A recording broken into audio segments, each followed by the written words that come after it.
Assalamualaikum warahmatullahi wabarakatuh. Selamat pagi, siang, sore kepada Ibu Eka Susanti selaku dosen pengampu mata kuliah Biopsikologi. Kami dari kelompok 2 kelas 2A akan menjelaskan materi mengenai gangguan psikiatri depresi. Sebelumnya, izinkan kami untuk memperkenalkan anggota dari kelompok 2. Yang pertama ada Renika Maulina Saputri dengan 3 digit NIM terakhir 003, lalu ada Winu Heksadita Nirarta dengan 3 digit NIM terakhir 013, lalu ada Eva Tiflatan Solihah dengan 3 digit NIM terakhir 025, lalu ada Anissa Raihani dengan 3 digit NIM terakhir 026, dan yang terakhir ada Rizky Salman Farid Zinat Candi dengan 3 digit NIM terakhir 033. Table of Content. Di sini kami akan menjelaskan 5 poin pembahasan. Yang pertama ada definisi, yang kedua ada faktor penyebab, yang ketiga jenis gangguan, yang keempat tanda dan gejala, dan yang terakhir yang kelima ada cara mencegah dan mengatasi. Yang pertama ada definisi dari depresi. Depresi menurut WHO atau World Health Organization merupakan suatu gangguan mental umum yang ditandai dengan mood tertekan, kehilangan kesenangan atau minat, perasaan bersalah atau harga diri yang rendah, gangguan makan atau tidur, kurang energi, dan konsentrasi yang rendah. Selanjutnya, depresi merupakan satu masa terganggunya fungsi manusia yang berkaitan dengan alam perasaan yang sedih dan gejala penyertanya, termasuk perubahan pola tidur dan nafsu makan, psikomotor, konsentrasi, anhedonia, kelelahan, rasa putus asa, dan tidak berdaya, serta bunuh diri, menurut Kaplan 2010. Menurut Kaplan 2010 juga, menyebutkan bahwa depresi merupakan salah satu gangguan mood yang ditandai oleh hilangnya perasaan kendali dan pengalaman subjektif adanya penderitaan berat. Mood adalah keadaan emosional internal yang meresap dari seseorang, dan bukan afek, yaitu ekspresi dari isi emosional saat itu. Faktor penyebab depresi. Yang pertama ada masalah biologis. Seseorang yang mengidap depresi kemungkinan mengalami perubahan fisik di otak. Meski begitu, tingkat signifikan dari perubahan ini belum diketahui secara pasti. Meski akhirnya dapat membantu untuk menentukan sesuatu yang menyebabkannya. Yang kedua ada gangguan kimia pada otak. Neurotransmitter adalah bahan kimia pada otak yang terbentuk secara alami dan disebut-sebut dapat berperan dalam depresi. Sebuah penelitian menyebutkan jika perubahan dalam fisik, fungsi dan efek neurotransmitter ini dapat mempengaruhi stabilitas suasana hati sehingga mempengaruhi tingkat depresi pada seseorang. Selanjutnya ada gangguan hormon. Perubahan atau gangguan pada keseimbangan hormon dapat memicu terjadinya depresi. Hal ini kerap terjadi selama kehamilan dan beberapa minggu atau bulan setelahnya. Selain itu, seseorang yang mengalami masalah tiroid, menopause, serta beberapa kondisi lainnya memiliki resiko tinggi pada depresi. Yang terakhir ada penyakit turunan. Masalah depresi lebih beresiko pada terjadi seseorang dengan keluarga inti yang pernah mengidapnya. Disebutkan jika gen dapat mempengaruhi resiko dari penyebab depresi. 3. Jenis gangguan. Yang pertama ada gangguan depresi mayor atau Major Depressive Disorder. Orang dengan gangguan MDD merasa putus asa, kehilangan minat, atau rasa senang dalam berbagai aktivitas untuk periode waktu paling sedikit 2 minggu. Orang dengan gangguan MDD juga memiliki selera makan yang buruk, kehilangan atau bertambahnya berat badan secara drastis, memiliki masalah tidur, kesulitan dalam berkonsentrasi, dan membuat keputusan, memiliki pikiran yang menekan akan kematian, dan mencoba bunuh diri. Gangguan ini tipe paling umum dari gangguan mood yang dapat didiagnosis. Dengan perkiraan, prevalensi semasa hidup berkisar antara 10% hingga 25% untuk wanita dan 5% hingga 12% untuk pria. Yang kedua ada depresi katatonic. Orang yang menderita depresi katatonik biasanya memiliki gejala depresi khas katatonik, seperti gerakan yang tidak biasa, ketidakmampuan mengkonsumsi makanan dan minuman, dan imobilitas. Mereka mungkin mengalami kesulitan menyelesaikan tugas sederhana, seperti duduk di tempat tidur atau meninggalkan tempat tidur. Tapi, mereka mungkin juga mengalami kesulitan mengganti pakaian mereka atau bahkan pergi ke toilet. Gangguan depresi katatonik membuat sulit untuk memiliki percakapan normal untuk mereka dan untuk kita.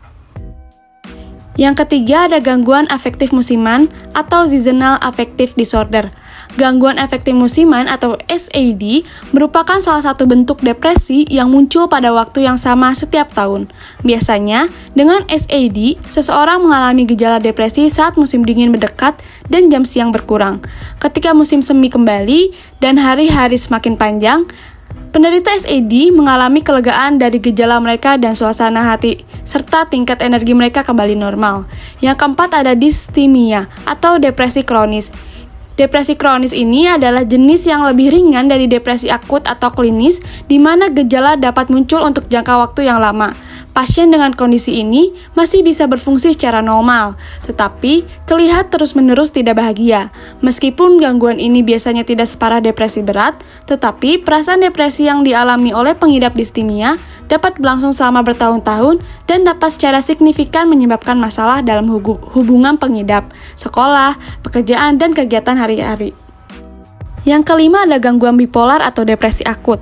Gangguan bipolar atau depresi akut adalah gangguan mental yang menyebabkan perubahan suasana hati, energi, tingkat aktivitas, konsentrasi, serta kemampuan untuk melakukan kegiatan sehari-hari. Pengidap bipolar yang sebelumnya merasa sangat gembira bisa tiba-tiba berubah menjadi sangat sedih dan putus asa. Perubahan suasana hati secara tiba-tiba ini dapat mempengaruhi tidur, energi, aktivitas, perilaku, dan kemampuan berpikir pengidapnya. Gangguan bipolar adalah kondisi seumur hidup, artinya gangguan mental ini tidak benar-benar bisa disembuhkan. Meski begitu, gejalanya bisa dikelola dengan baik melalui terapi dan pengobatan. Yang keenam ada depresi psikotik. Depresi psikotik ditandai dengan gejala depresi berat yang disertai adanya halusinasi atau gangguan psikotik. Penderita depresi jenis ini akan mengalami gejala depresi dan halusinasi, yaitu melihat atau mendengar sesuatu yang sebetulnya tidak nyata. Tipe depresi ini lebih banyak terjadi pada orang tua.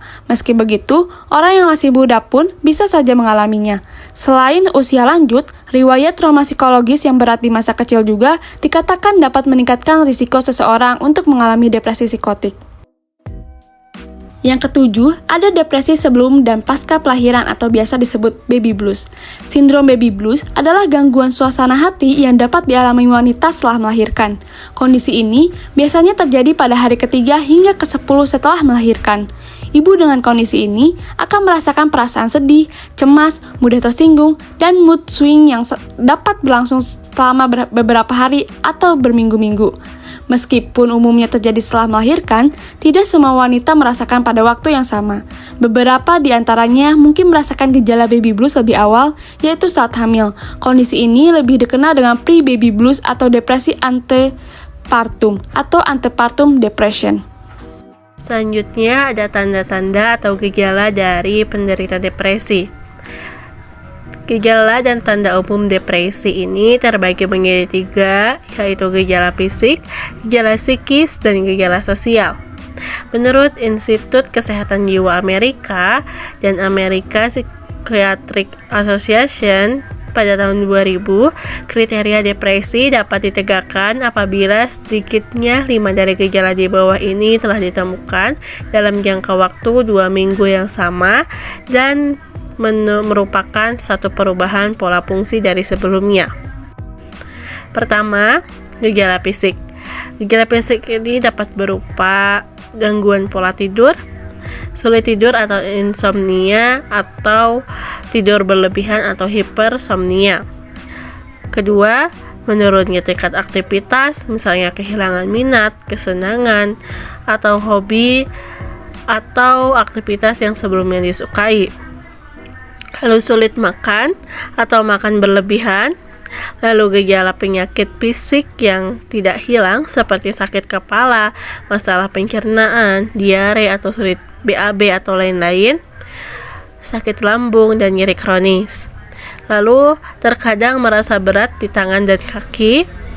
Lalu energi lemah, kelelahan, menjadi lambat, dan sulit berkonsentrasi, mengingat, atau memutuskan. Kedua, gejala psikis. Gejala psikis ini dapat berupa rasa sedih, cemas, atau hampa yang terus-menerus dirasakan. Lalu rasa putus asa dan pesimis, rasa bersalah, tidak berharga, rasa terbebani dan tidak berdaya atau tidak berguna, lalu tidak tenang dan gampang tersinggung, dan ia lebih cenderung berpikir ingin mati atau bunuh diri, sensitif, dan kehilangan rasa percaya diri. Selanjutnya, gejala sosial. Gejala sosial dapat berupa menurunnya aktivitas dan minat sehari-hari, bahkan lebih mengarah ke menarik diri, menyendiri, dan malas. Lalu tidak ada motivasi untuk melakukan apapun dan hilangnya hasrat untuk hidup dan keinginan untuk bunuh diri. Selanjutnya ada cara mencegah dan mengatasi depresi. Cara mencegah. Berikut beberapa cara yang dapat dilakukan untuk mencegah terjadinya depresi. Yang pertama, hindari kebiasaan menyendiri dengan mencari komunitas yang baik. Yang kedua, buat hidup lebih sederhana dengan membuat perencanaan jangka pendek dan panjang.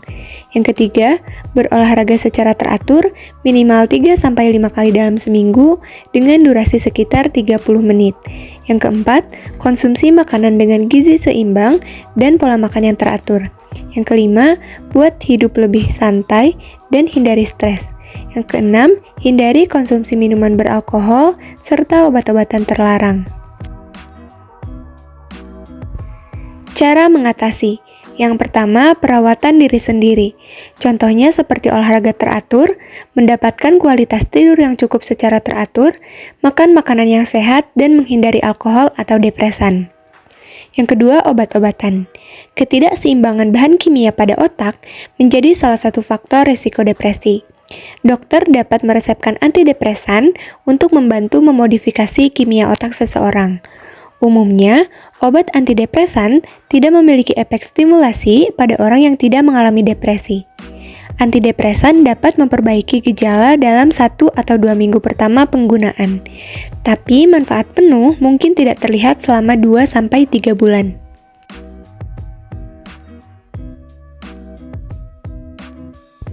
Cara mengatasi yang selanjutnya yaitu dengan psikoterapi. Perawatan ini umumnya direkomendasikan untuk kasus depresi ringan hingga berat. Psikoterapi juga dikombinasikan bersama obat-obatan. Berikut jenis-jenis terapi untuk mengatasi depresi. Yang pertama, Cognitive Behavior Therapy atau CBT. Terapi ini bertujuan untuk membantu pengidap melepaskan pikiran dan perasaan negatif, serta menggantinya dengan respon positif. Yang kedua, Problem Solving Therapy atau PST, untuk meningkatkan kemampuan pengidap menghadapi pengalaman yang memicu rasa tertekan. Yang ketiga, Interpersonal Therapy atau IPT, untuk membantu mengatasi masalah yang muncul saat berhubungan dengan orang lain. Yang keempat, terapi psikodinamis, untuk membantu pengidap memahami apa yang dirasakannya dan bagaimana merespon perasaan tersebut.